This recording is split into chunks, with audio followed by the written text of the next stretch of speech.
Di sebuah desa kecil yang terpencil di kaki perbukitan, tinggallah seorang nenek renta bernama Mak Timah. Usianya tidak ada yang tahu pasti. Ada yang bilang 70 tahun, ada pula yang bilang lebih dari itu. Rambutnya sudah seputih kapas dengan wajah dipenuhi keriput, dan tubuhnya yang sudah kurus dan ringkih. Namun sorot matanya menyimpan kesabaran yang tidak dimiliki oleh semua orang. Gubuk tempatnya tinggal berdiri di pinggiran desa, agak menjauh dari rumah-rumah warga lainnya. Gubuk itu terbuat dari bambu, dindingnya sudah banyak yang lapuk dimakan rayap, atapnya ditambal seadanya dengan daun rumbia yang sudah kecoklatan. Bila hujan turun dengan deras, airnya sering menetes ke dalam rumah, dan lantainya yang masih tanah akan becek bila hujan turun, dan akan berdebu bila musim kemarau panjang. Keseharian Mak Timah amatlah sederhana. Ia terbangun sebelum matahari terbit dan menyalakan tungku dengan kayu bakar yang dikumpulkannya sehari sebelumnya. Sarapannya biasanya hanya nasi dingin dengan garam. Kadang sesekali ditemani sepotong ikan asin yang dikeringkan beberapa hari lalu. Setelah itu ia akan berjalan ke kebun kecil peninggalan suaminya. Kebun itu tidak seberapa luas, hanya cukup untuk menanam singkong dan pisang.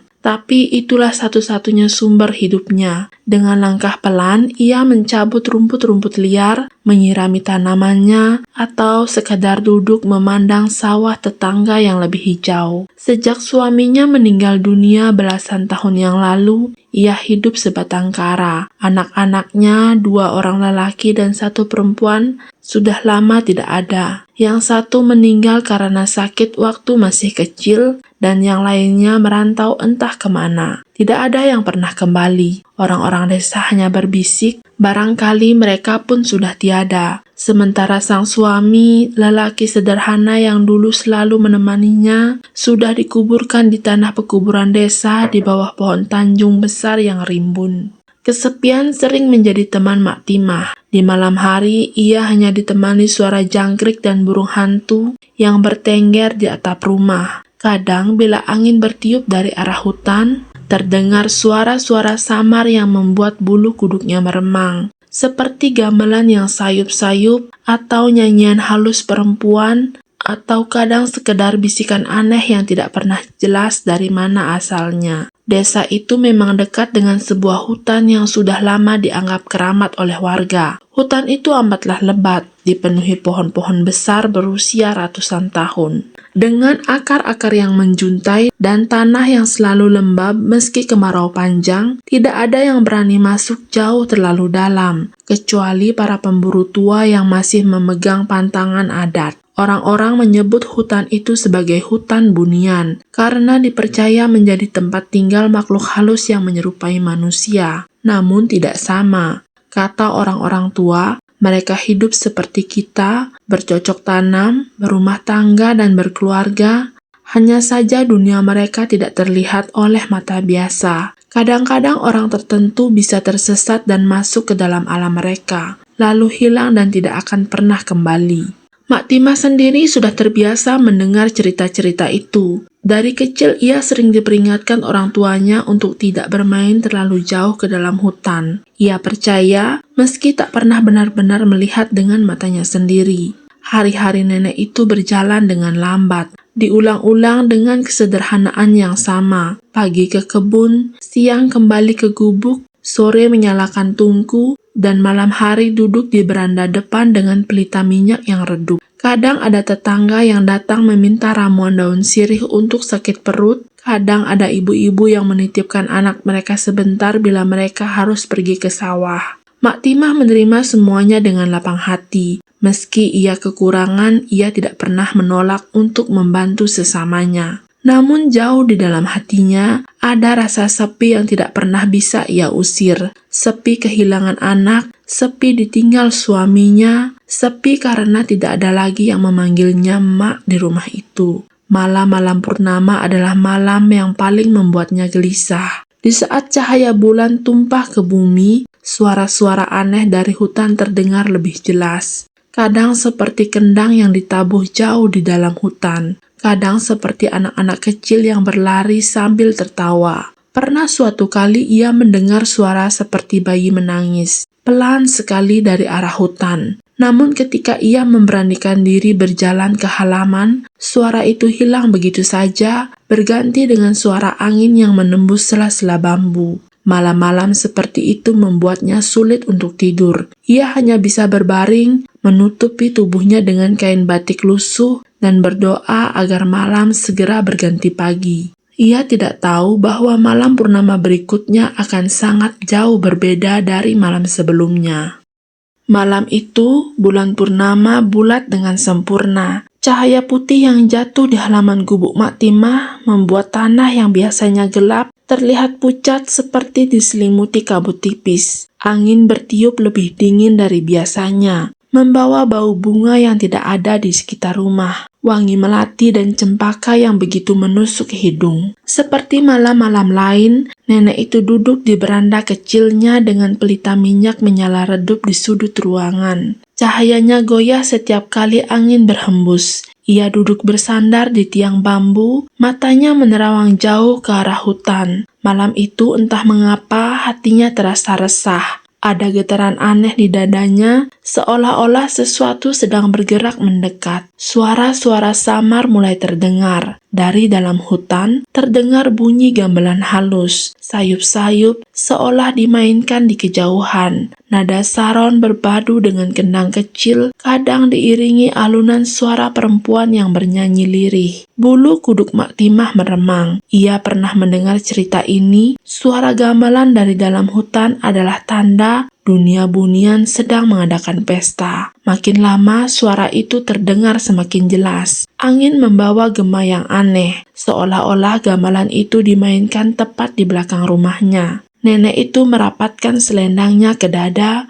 menunduk mencoba berdoa dalam hati, tapi jantungnya berdegup semakin kencang. Lalu suara lain muncul, suara bayi menangis. Tangisan itu terdengar samar pada awalnya, seperti suara dari jauh, namun perlahan semakin mendekat dan semakin jelas, hingga seakan-akan suara itu datang dari halaman rumahnya sendiri. Tangisan lirih, serak, namun sekaligus indah, seperti suara bayi yang baru lahir. Mak Timah pun gemetar. Tubuh tuanya ingin beranjak masuk ke dalam rumah, namun kakinya terasa berat. Sesuatu seolah menahan langkahnya. Tak lama kemudian terdengar ketukan di pintu. Bukan ketukan keras seperti tangan manusia, melainkan seperti daun kering yang menepuk pelan pada dinding bambu. Suara itu berulang 3 kali, lembut namun menusuk telinga Mak Timah. Dengan tangan gemetar, Mak Timah bangkit, melangkah ke arah pintu dan perlahan membukanya. Di hadapannya berdiri seorang perempuan muda. Wajahnya cantik tidak masuk akal. Kulitnya pucat bercahaya dengan rambut hitam yang jatuh sampai ke pinggang. Matanya menatap tajam, namun kosong seperti tidak benar-benar menatap Mak Timah, yang membuat jantung nenek itu hampir berhenti. Kaki perempuan itu tidak menapak tanah. Ia melayang 1 jengkal di atas bumi. Gaunnya tipis berwarna putih pucat, bergoyang ditiup angin malam. Mak Timah ingin menutup pintu, ingin berteriak, tapi suaranya hilang di tenggorokan. Perempuan itu bergerak perlahan, lalu menunduk, dan di tangannya ada sesuatu, seorang bayi. Bayi itu mungil, wajahnya merah muda, tubuhnya harum seperti bunga cempaka segar. Tangisannya pelan seperti rengekan manja. Saat ditempatkan ke dalam pelukan sang nenek, seketika tangis itu berhenti. Bayi itu membuka mata sebentar dan cahaya aneh tampak berkilat dari bola matanya. Mak Timah pun terpaku. Bayi itu berbeda dari bayi biasa. Kulitnya halus dan berkilau samar, tubuhnya terasa hangat meskipun dingin, seperti ada hawa asing yang menyelimutinya. Mak Timah ingin bertanya, tapi ketika ia mengangkat wajah, perempuan tadi sudah tidak ada. Hilang seketika, lenyap bagai kabut tersapu angin. Hanya tersisa wangi melati dan cempaka yang semakin pekat menusuk hidung. Mak Timah berdiri kaku di ambang pintu dengan pelukan erat pada bayi itu. Angin berhembus lebih dingin, suara gamelan makin lama makin menjauh, hingga akhirnya sirna di telan malam. Yang tersisa hanyalah suara jangkrik dan detak jantungnya sendiri. Dengan tubuh gemetar, ia melangkah masuk ke dalam gubuk, menutup pintu rapat-rapat, lalu duduk di dekat pelita. Bayi itu masih dalam pelukannya, tertidur dengan wajah tenang. Malam itu, sang nenek tidak bisa tidur sama sekali. Ia hanya duduk menatap bayi asing yang entah dari mana asalnya. Di dalam hati ia tahu betul, itu bukan bayi titipan manusia. Ini adalah titipan dari dunia lain. Dunia yang sejak lama hanya ia dengar lewat cerita orang-orang tua. Dan sejak malam itu, hidupnya akan berubah sama sekali. Sejak malam kehadiran bayi itu, gubuk bambu Mak Timah tidak lagi sepi. Bayi mungil yang ia temukan di pelukannya kini menjadi pusat dari setiap detik waktunya. Ia memberinya nama Amir, nama sederhana yang mudah untuk dipanggil, meski di dalam hatinya ia tahu bahwa bayi itu bukanlah cucu manusia biasa. Hari-hari Mak Timah berubah. Bila dulu ia selalu bangun dalam kesunyian, kini ada tangisan kecil yang menyambutnya menjelang fajar. Suara bayi itu tidak nyaring seperti bayi kebanyakan, melainkan lembut, nyaris seperti nyanyian lirih, dan anehnya tangisan bayi itu tidak pernah membuat telinganya sakit. Justru kadang bila ia mendengar tangisan itu,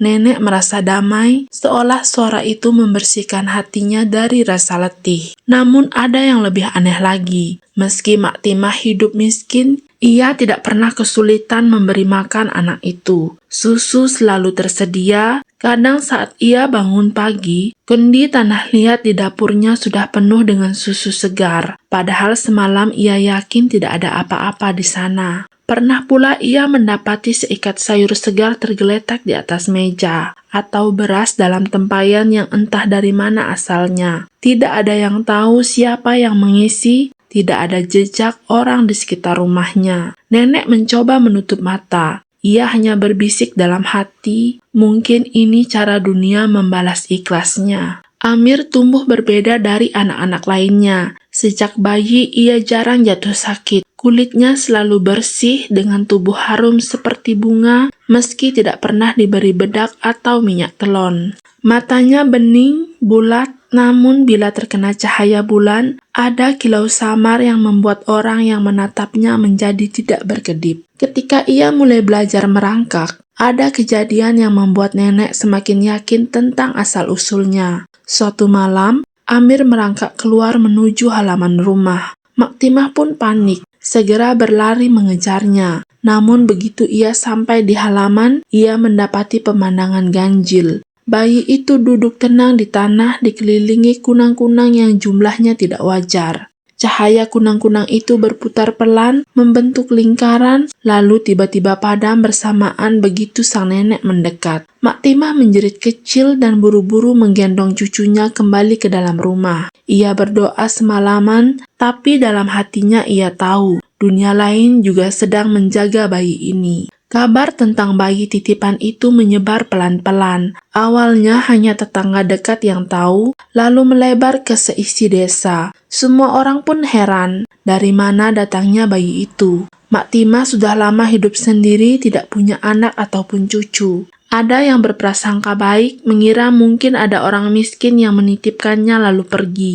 Namun ada pula yang berbisik-bisik, itu pasti anak bunian. Lihat saja, wajahnya berbeda, selalu harum, tidak pernah kotor, dan tidak pernah rewel. Beberapa orang mulai takut untuk berlama-lama di gubuk Mak Timah. Bila dulu mereka sering menitipkan anak atau meminta ramuan, kini banyak yang memilih menjauh. Mereka memberi salam dari jauh, berbicara seperlunya, lalu cepat-cepat untuk pergi. Namun tidak semuanya menjauh, ada pula yang diam-diam datang, sekedar ingin mengintip bayi itu. Dan setiap kali mereka pulang, selalu ada cerita aneh yang dibawa. Ada yang berkata saat menatap mata Amir, ia merasa seperti dilihat balik hingga ke dasar jiwanya. Ada pula yang mengaku mendengar suara gamelan halus ketika menyentuh tangannya. Lama-kelamaan, orang-orang desa berhenti bertanya. Mereka tahu bayi itu bukan sembarang anak kecil. Tahun-tahun berlalu, Amir tumbuh dengan cepat. Seakan-akan waktu berlari untuknya. Tubuhnya tinggi, Wajahnya rupawan, kulitnya pucat bercahaya. Ia sangatlah sopan, selalu menunduk bila berpapasan dengan orang tua. Selalu membantu neneknya di kebun dan selalu tersenyum meski orang lain sering memandangnya dengan tatapan takut. Namun ada hal-hal kecil yang membuat orang-orang semakin yakin ia bukan manusia biasa. Amir tidak pernah terlihat lelah. Bila anak-anak lain mengeluh kepanasan setelah berlari, Amir tetap segar. Bila hujan turun, tubuhnya tidak pernah basah meski ia berdiri di luar rumah. Dan yang paling membuat merinding, setiap malam bulan purnama, Amir suka duduk di beranda menatap lama sekali ke arah hutan. Seakan-akan ada sesuatu yang memanggilnya dari dalam. Mak Timah selalu memperhatikannya dari dalam rumah. Hatinya bergetar setiap kali ia melihat mata cucunya memantulkan cahaya bulan. Ada kekhawatiran yang tak bisa ia usir. Cepat atau lambat, dunia asal Amir pasti akan datang menjemputnya. Meski begitu, Mak Timah merawat Amir dengan sepenuh hati. Ia tidak pernah menganggapnya sebagai anak titipan, melainkan darah dagingnya sendiri. Ia menyisir rambutnya setiap pagi, menyiapkan makanan, menenun bajunya seadanya, dan selalu mendoakannya setiap malam. Amir dengan kepolosan dan sopannya membalas semua kasih sayang itu. Ia selalu memanggil neneknya dengan suara lembut, selalu menuntun nenek ketika berjalan di tanah becek, selalu duduk di sampingnya ketika malam turun. Hidup nenek yang dulu sepi kini penuh makna. Namun jauh di lubuk hati ia tahu kebahagiaan ini mungkin hanya sementara.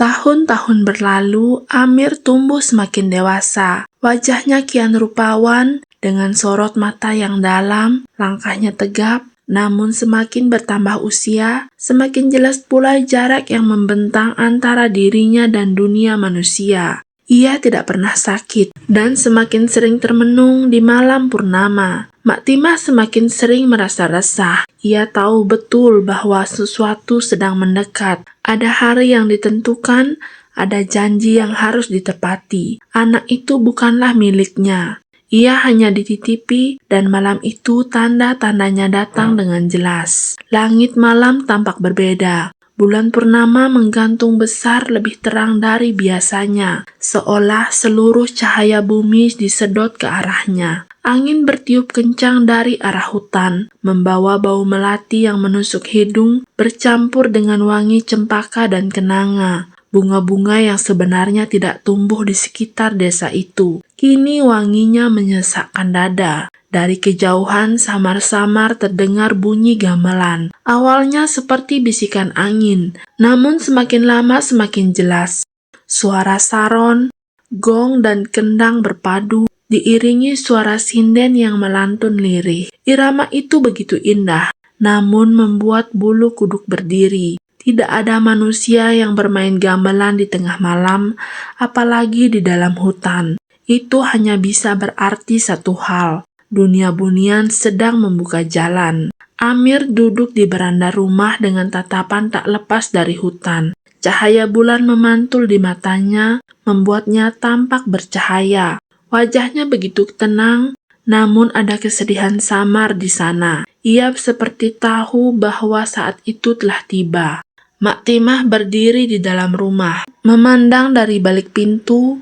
Tangannya gemetar, selendang tua di dadanya ia genggam dengan erat. Air matanya sudah menitik bahkan sebelum apapun terjadi. Lalu suara lain datang. Suara langkah, pelan tapi jelas. Suara itu tidak seperti langkah manusia. Terdengar berat, namun tidak menjejak tanah. Semakin lama, semakin jelas. Hingga akhirnya, halaman gubuk itu dipenuhi oleh cahaya samar yang tidak berasal dari pelita atau bulan. Sosok-sosok mulai terlihat di bawah cahaya itu. Mereka muncul satu persatu seperti bayangan yang merembes keluar dari kabut. Wajah mereka cantik dan tampan, terlalu sempurna untuk ukuran manusia. Kulit mereka pucat, rambut mereka hitam dan panjang. Mata mereka teduh namun dalam. Pakaian yang mereka kenakan berkilau samar seperti sutra yang dipintal dari sinar rembulan. Di antara mereka berdiri perempuan yang pernah datang. Perempuan yang menitipkan bayi itu ke pelukan Mak Timah, kini wajahnya masih sama, namun sorot matanya lebih tegas. Ia menatap sang nenek dengan penuh makna,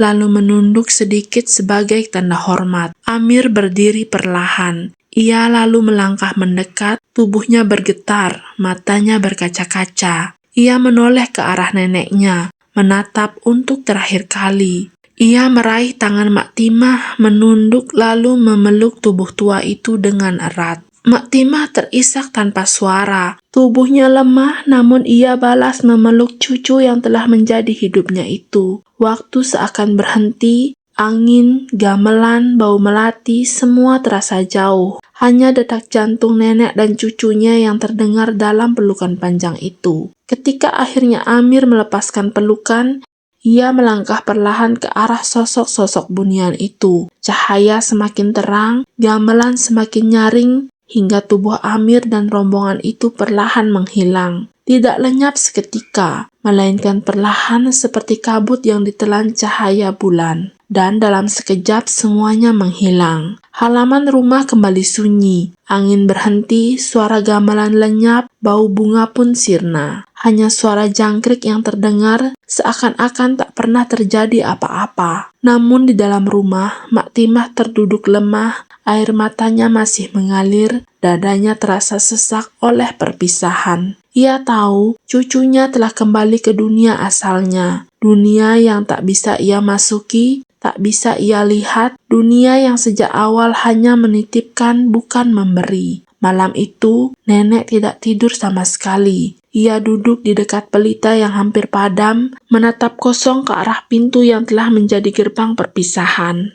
Seusai malam itu, Mak Timah tidak lagi sama. Sehari setelah Amir dijemput, suasana rumah gubuknya berubah perlahan tanpa ia sadari. Pagi itu, ketika matahari mulai menyinari desa, beberapa tetangga mendatangi rumah Mak Timah. Mereka heran sebab dari kejauhan rumah reot itu tampak berbeda. Atap ilalang yang biasanya bocor kini terlihat rapat. Dinding bambu yang biasa keropos kini tampak seperti papan kayu yang kuat. Halaman yang tadinya penuh ilalang liar kini sudah bersih dengan tanaman bunga tumbuh berjejer rapi. Di dalam rumah, Mak Timah sendiri awalnya tidak sadar. Malam itu ia terlalu lelah habis menangis hingga ketiduran di kursi bambu tua. Saat ia terbangun, matanya terbelalak. Perabotan rumah yang dulu seadanya kini telah berubah. Tikar lusuh yang biasa digelarnya berganti kain tebal yang empuk. Kendi pecah diganti dengan periuk baru dari tanah liat yang indah. Bahkan lumbung kecilnya yang biasanya kosong kini penuh beras hingga melimpah. Mak Timah terguncang, ia berdiri memandangi semua itu dengan tangan gemetar. Air matanya kembali mengalir, namun kali ini bukan karena kehilangan,